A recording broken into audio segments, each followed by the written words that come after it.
Well, the question has come up, and I think it's a question that is important to think about.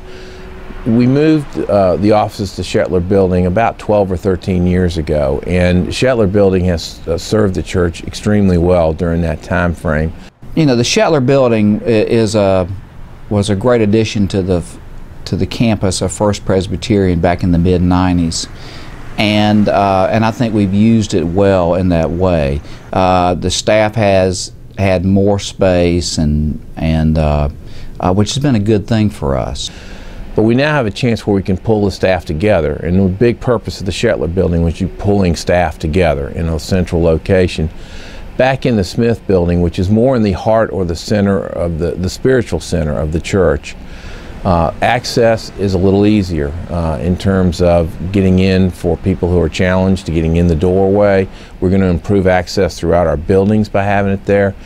And our ministerial staff feels very strongly that their connectivity with church membership, by being right in the heart of the spiritual activities of the church, will be enhanced in a way that will assist with the ministries of the church, which is something we all want to be in a position to help. To come into the Shetler Building, you have to have a reason to come in here and interact with the staff. You have to have a meeting or whatever. Most people in this congregation have never been in my office. They may not even know where my office is, or anybody else's office for that matter. And the sort of everyday sort of energy that happens between staff and congregation does not happen in the way that it could.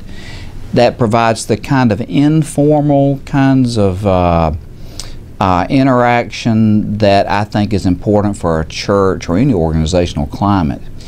And so, you know, the part of the original design of the church was to have the staff near the sanctuary, and on an everyday basis people would interact with the staff. The Smith Building was built for offices, for church offices and classrooms, and you know, it seems like sort of a natural fit for us to go back to that place, to get in the middle of the church, so that on a weekday basis, but on Sundays in particular, that there is more interaction between the congregation and the staff. I like that idea. Because you're literally gutting these buildings in order to do the internal HVAC, the internal electrical, the plumbing, you're literally gutting the buildings. Construction work is going to be done, and then they're going to be restored. And when that's finished, you have the ability to shape what those rooms will look like and how they're used, with not really adding any additional expense in order to do it, because we're going to be incurring this expense anyway in order to do the important structural work that we need to do. Would we do that normally if there weren't some good reason for it besides just that? And I would say probably not. But because we have really engaged Greensboro in an outreach capacity, one of our plans is to use the Shetler Building in outreach ministries, and we have some ideas for how that will happen, some very good ideas, and to think about having the Shetler Building as sort of our outreach ministry center, where our members can participate and where other organizations that we will support will be a part of. It would be a great use of the Shetler Building. So I think we accomplished two things with that.